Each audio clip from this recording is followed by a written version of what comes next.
පුද්ගලික ණයක් කොහොමද අපේ ජීවිතේට වැදගත් වෙන්නේ? කොහොමද පුද්ගලික ණයක් අපේ ජීවිතවලට ඇචීව්මන්ට්ස් වලට අපේ ගෝල්ස් වලට යන්නේ සපෝට් එකක් කරගන්නේ කියන දේ පොඩ්ඩක් අයිඩියා එකක් දෙන්නම්.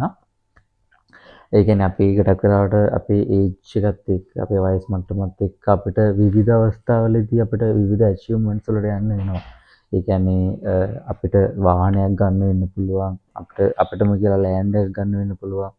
ඔයාගේ දැනට ස්කිල් එක ඩෙවලොප් වෙලා නැත්නම් ඒ ස්කිල් එක ඩෙවලොප් කරන්න এডুকেෂන් පැත්තට වෙන්න පුළුවන්.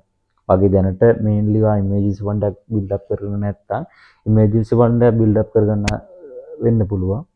මේ ඇචීව්මන්ට්ස් වලට විවිධ වයස් මට්ටම් වලදී අපිට ජීවිතයේ ඇචීව්මන්ට්ස් කරන්න වෙනවා. එතකොට ගොඩක් වෙලාවට අපි try කරන්නේ අපේ සැලරිය ඉන්කම් එකෙන් සේව් කරගෙන අපි කොහොම හරි අපේ ඇචීව්මන්ට්ස් වලට යනවා කියන එක. හැබැයි ඒක ප්‍රැක්ටිකලි අපිට කරන්න අමාරුයි. ඒ කියන්නේ අපේ ඇචීව්මන්ට්ස් වලට ඔයාගේ සැලරිය විතරක්ම බේස් කරගෙන කරන්න ගියොත් ඔයාලට සෑහෙන කාල සීමාවක් යන්න පුළුවන් ඔයාගේ ඇචීව්මන්ට් එක කරගන්න. එතනදී මේ පර්සනල් ලෝන් එක කියන දේ කොහොමද වැදගත් වෙන්නේ කියලා මම කියලා දෙන්නම්. ඔයාට මේ පර්සනල් ලෝන් එක පුද්ගලික ණයක් ගත්තොත් ඔයාගේ ඇචීව්මන්ට් එක ඔයාලට කල්පියා කරගන්න පුළුවන්.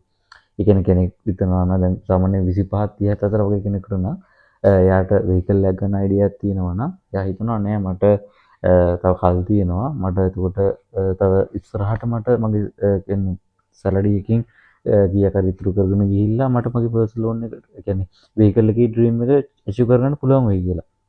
හැබැයි මෙතන තියෙන දේ තමයි ඔයා ඒ පෝස්ට්පෝන් කරන්න ඔයාගේ ජීවිතයේ අර අවුරුදු වයසත් එක්ක ඔයාලට තව ඇචීව්මන්ට්ස් ජීවිතේ තියෙනවා. උදාහරණයක් කියමුකෝ 25 කියන කෙනෙක් එයා පෝස්ට්පෝන් කරලා සාමාන්‍ය 30 වගේ රේන්ජ් එකට එයා ආවොත් එතකොට එයාට ජීවිතයේ අර වෙහිකල් එකක් ගන්න වෙන්න පුළුවන්, ඉඩමක් ගන්න වෙන්න පුළුවන්. ඒ දේවල් අත්‍යවශ්‍ය කාරණා බවට පත් වෙලා තියෙන්න පුළුවන්. උදාහරණයක් කියමුකෝ 30 32 වගේ රේන්ජ් එකේ කෙනෙක් නම් මේ ඒ වෙනකොට ඔහු මැරි කරලා නම් ඔහුට කිඩ්ස්ලා ඉන්නවා නම් වෙහිකල් එක අත්‍යවශ්‍ය කාරණයක් වෙලා තියෙන්න පුළුවන්.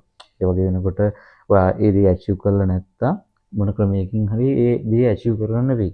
එතකොට ලෑන්ඩ් එකක් දැනට අරන් ගියක් එහෙම හදලා නැත්තම් ඔහු ඉන්නේ දැනට ඉන්නේ රෙන්ට් එකට නම් ඔහුට ඉඩමක් අරගන්න ගියක් හදන්න වෙන්න පුළුවන්. ඒක අත්‍යවශ්‍ය කාරණාවක් වෙන්න පුළුවන්. මොකද ඔය රෙන්ට් එක ගෙවනවා වෙනකොට ඕ පර්සනල් ලෝන් එකක් කරා හවුස් ලෝන් එකක් කරේ අරගෙන ගියක් හැදුවොත් අර රෙන්ට් එකට ඉන්න දේ ගාන අපිට ඔහුට පර්සනල් ලෝන් එකක් කරේ හවුස් ලෝන් එකක් කරේ ගෙවාගෙන යන්න පුළුවන්.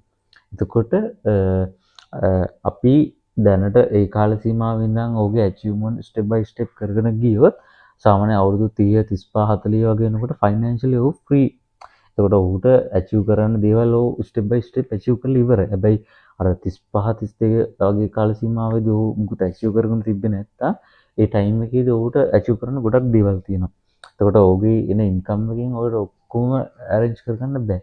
එතකොට මේ පර්සනල් ලෝන් එකක් ඔහුට බෙනිෆිට් එකක් විතර ගන්න පුළුවන් මිනිසුන්ට තියෙනදී ඒ කියන්නේ පුද්ගලික ණයක් through ඔහුගේ ඇචීව්මන්ට්ස් වලට ටක් ගාලා උට යන්න පුළුවන්. මම හිතනවා දැනට ඉන්න ඒජ් එකත් එක්ක හිතලා බලන්න සාමාන්‍යයෙන් මොනවද දැනට ඇචීව් කරගෙන තියෙන නිසා අනාගතේ මොනවද ඇචීව්මන්ට්ස් ඔයාලට එන්නේ කියන දේ. ඒ හරි ප්ලෑන් එකක් through ගියොත් විතරයි තමන්ට අනාගතේ ෆයිනෑන්ෂියලි ෆ්‍රී වෙන්න පුළුවන් සහ කියන්නේ ෆයිනෑන්ෂියල් ෆ්‍රී මයින්ඩ් එකකින් ඔයාලට වැඩ කරගන්න පුළුවන් වෙන්නේ. මම හිතනවා මම කිව්ව අයිඩියා එක ඔයාලට යන්නේ නැති කියලා.